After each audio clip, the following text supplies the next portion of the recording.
Փաշինյանը հայտարարեց, որ ապրիլի 1-ից թոշակները կբարձրանան մինչև 10,000 դրամով։ Ինչ եք կարծում, դա ինչ-որ կապ ունի գալիք ընտրությունների հետ։ Սա երևի տենց է, ես չգիտեմ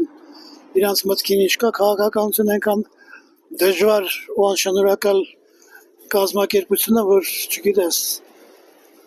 ինչ են մտածում, ինչի համար, ամեն ինչ էլ կարելի է մտածել ու եզրակացնել։ Վերև մենակ Աստված գիտի, թե ինչ կա այդ մարդկանց մտքին։ Ինչ անեն, իրանց կանեն։ Ես վախտել եմ ասել, 10 տարի առաջ պետք է բարձրացնեին, ոչ թե այսօր։ Դերասանությունները մեկ լավ գիտեք։ Այժմ ճիշտ է, ես չեմ ելել, ես 2 տարի եմ եկել, բայց ես 2 տարվա մեջ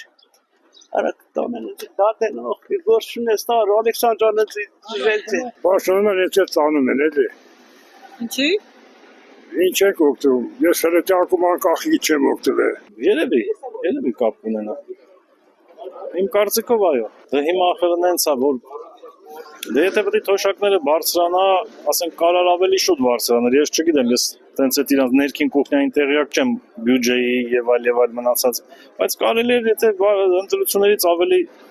շուտ ժամկետում բարձրացնել թոշակները։